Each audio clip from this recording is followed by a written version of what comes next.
Hi friends, good morning. Welcome back to our YouTube channel खबर in education. दोस्तों, आप लोगों के सामने मैं एक बार फिर से हाजिर हूँ। बिहार शिक्षक बहाली से लेकर एक बहुत बड़ी अपडेट। और ये अपडेट थोड़ा चिंताजनक है और सभी अभ्यर्थियों को, जो भी इस बहाली प्रक्रिया में भाग लिए हैं, उन अभ्यर्थियों को चिंता में डाल सकती है। क्योंकि दोस्तों, जैसा क्या होता है कि बहाली प्रक्रिया जैसे जैसे लेट हो जा रही है, वैसे ही उस पे बाधा बढ़ने की आशंका ज़्यादा होती है। और जैसा पिछले साल की अगर बात देखी जाए, आज के 1.5 साल पहले, साल भर पहले, तो ऐसा लग रहा था कि अगर किसी कोई केस होता है तो ये बहाली प्रक्रिया पूरा लेट हो सकती है। और नतीजा यही हुआ कि उस पे केस हुआ, बहाली स्टे लगी और 1.5 साल होने के बावजूद भी अभ्यर्थियों का अपॉइंटमेंट लेटर नहीं मिला। वही डर कहीं ना कहीं फिर से अब सताने लगा है। उससे रिलेटेड ये न्यूज़ है कि नियुक्ति का लंबा हो सकता है इंतजार। पंचायत चुनाव के कारण प्रारंभिक शिक्षक नियोजन प्रक्रिया में बाधित हुई तो 1.5 साल तक हो सकती है देरी। इसलिए दोस्तों, सावधान हो जाइए। अगर आपको जॉब लेनी है, आपको आंदोलन करना ही होगा। आपको डीओ डीपीओ कार्यालय का घेराव फिर से करना ही होगा। अपने अपने डीओ डीपीओ कार्यालय में दबाव डालना ही पड़ेगा। क्योंकि सबसे प्रमुख बाधा जो है यही अ, हो रहा है कि फाइनल में रिट लिस्ट का जो प्रकाशन है वो नहीं किया जा रहा है। तो दोस्तों, अब घर बैठने की ज़रूरत नहीं है अगर वास्तव में आप जॉब चाहते हैं तो। नहीं तो फिर आपकी कहानी गोल होने वाली है। और जिस प्रकार से जो अभ्यर्थियों की निष्क्रियता है, वो यही साबित कर रहा है कि ये बहाली प्रक्रिया उतनी जल्दी पूरा होने वाला नहीं है।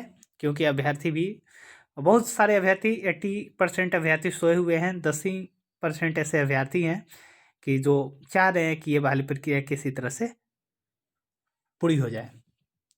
अब आगे है, शिक्षा विभाग ने सभी जिला अधिकारियों को ससमय नियुक्ति की कार्रवाई करने का निर्देश दिया। हाईकोर्ट द्वारा जल्द से जल्द प्रक्रिया पूरी करने के नियुक्ति पत्र का आदेश तेजी नहीं पकड़ रहा। तो दोस्तों, कहीं ना कहीं ये माना जा रहा था कि ये जो बहाली प्रक्रिया है, अगर वो जैसे ही जो केस में जो दो बड़े केसेस थे, दिसंबर से टीईटी पहल का केस और डीएलएड प्योरेटरी केस, कि उसका अगर जैसे ही सॉल्यूशन मिलेगा ये रफ्तार पकड़ेगी। लेकिन दोस्तों, ऐसा होता कुछ दिख नहीं रहा है और स्लो मोशन में फिर से ये चल रहा है। आगे क्या पता फिर से लेटर जारी होगा, क्या होगा। और बहुत बड़ी समस्या है दोस्तों। आगे है, बिहार में प्रारंभिक शिक्षक नियोजन की जो गति है उसमें अब यह लगने लगा है कि नियोजन प्रक्रिया पंचायत चुनाव में फंस जाएगी। और डेफिनेटली दोस्तों, हमको लगता है कि 90%, 95% हमें भी ऐसा लग रहा है कि ये वाली प्रक्रिया फंसना ही फंसना है। क्योंकि सरकार भी यही चाह रही है कहीं ना कहीं।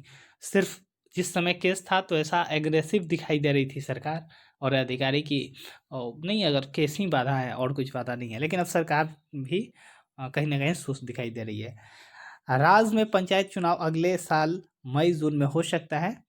शिक्षा विभाग ने सभी जिला अधिकारियों को पत्र लिखकर कहा कि अपने स्तर से बैठकर आयोजित कर ससमय नियुक्ति की कार्रवाई विभाग द्वारा निर्गत पत्र में उल्लेखित समय तालिका के अनुरूप पूरा करने का निर्देश दिया जाए।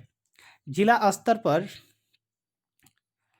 नियोजन के लिए गठित अनुश्रवण समिति को दैनिक समीक्षा करने के लिए जरूरी निर्देश दिया गया है। विभाग ने कहा कि देरी के लिए नियोजन इकाइयों और संबंधित पदाधिकारियों या कर्मचारियों पर नियमानुसार दंडात्मक कार्रवाई की जाएगी। दोस्तों, ये कहने की बात है, उन पे कोई ठोस कदम, एक दो जगह थोड़ा वेतन रोका गया है, उस पर क्या फ़र्क पड़ेगा दोस्तों। फिर तो उनको वेतन तो वो मिल ही जाएगा। लेकिन कुछ इनका प्रभाव नहीं हो रहा है। प्राथमिक शिक्षा निदेशक डॉक्टर रंजीत कुमार सिंह ने जिलाधिकारियों से कहा है कि जरूरी हो तो सक्षम पदाधिकारियों को दंडात्मक कार्रवाई के लिए आवश्यक अनुशंसा की जाए। यानी विभाग ने एक बार फिर से सख्ती वाला पत्र लिखा है। लेकिन सच यह है कि हाईकोर्ट द्वारा जल्द से जल्द प्रक्रिया पूरी कर नियुक्ति पत्र देने का आदेश निचले स्तर पर तेजी नहीं पकड़ रहा है, जो कि बिल्कुल सही बात है दोस्तों।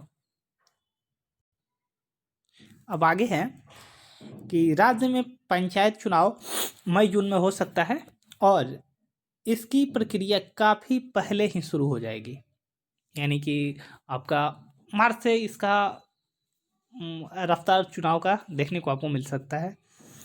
शिक्षक नियोजन में पंचायत सचिव सहित मुखिया की बड़ी भूमिका होती है, इसीलिए नियोजन प्रक्रिया में देर होने की पूरी आशंका है। दोस्तों, खतरा बहुत ज़्यादा मंडरा रहा है ये शिक्षक बहाली पे।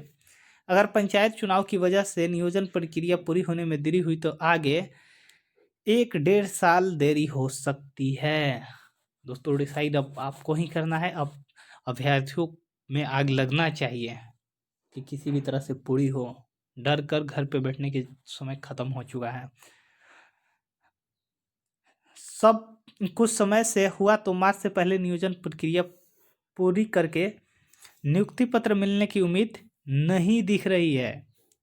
बिहार में 71,000 प्रारंभिक विद्यालयों में 94,000 पदों पर 1.5 साल से नियुक्ति की प्रक्रिया चल रही है और अब तक 8,000 से ज़्यादा नियोजन इकाइयों में से कईयों ने मेधा सूची जारी नहीं की है।